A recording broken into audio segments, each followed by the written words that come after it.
the NBA is back. And I just want to start with some general thoughts about the return of the NBA. The NBA restart opening night was last night. It was so awesome. Both games were 2-point games. They came right down to the wire. And, you had that opening moment where Ian Eagle goes, and the NBA is back. And I just went, yes, the NBA on TNT. It was so much fun. The halftime show was great. I can't tell you, I didn't realize how much I missed watching Ernie and Shaq and Kenny and Charles Barkley until, I saw them again. I was like, man, this feels like I'm, it sounds so dumb, but I felt like I was hanging out with old friends again that I hadn't seen in a while. Look, Shaq, they're not friends of mine, but there's like a rapport. I really like watching them on TV, and it was like, the world is right again. Everybody's back. They were in their behemoth of a studio in Atlanta. I mean, I missed those guys. I really missed watching the NBA. You had Stan Van Gundy. Then later in the Clippers and Clippers-Lakers game, you had Kevin Harlan and Reggie Miller. I just had such a ball last night. I got to say, too, the fake crowd noise was honestly really well done. I was very skeptical about the fake crowd noise. For the TV audience, there might have actually been, I couldn't really tell a difference. I had no idea. If I didn't know better, I'd be like, oh, there's a crowd there. You could tell there's certain moments where the fans might have cheered louder or a little bit differently at a free throw. But it worked for me. And then you had the virtual fans where the fans Skype in, I guess, on with a video feed from their own house where they're watching in a seat on probably, I think, a green or blue screen. And to me, when I hear about, okay, you have people watching an NBA game from their house, that seems like a liability to me. What happens when a guy pulls out a pipe or gets drunk or does something stupid. But I don't know. It works quite well, I'll be honest. The background looked good.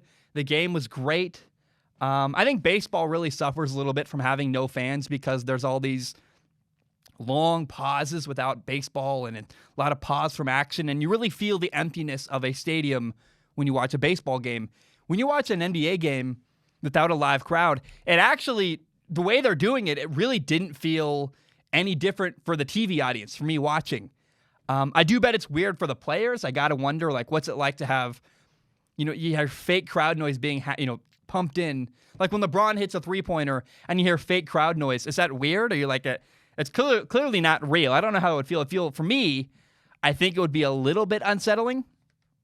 But it's very clear to me that the NBA works very, very well this way. I have no idea how or if the NFL is going to work when the time comes.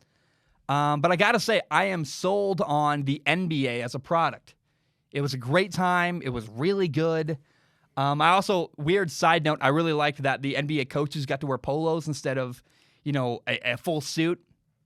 For the last couple of years, I've been wondering, the suit and tie has felt weirder and weirder in the NBA. When you look at guys in the NFL, you have Bill Belichick, the coach of the Patriots, wearing a sweatshirt and, sweats, and he just doesn't care. Looks, no offense to Bill Belichick, looks like a slob compared to these NBA coaches, which have really nice buttoned-up suits. And so I like the polo move by the coaches. All in all, man, I really thought that the NBA so far has been a massive, massive success.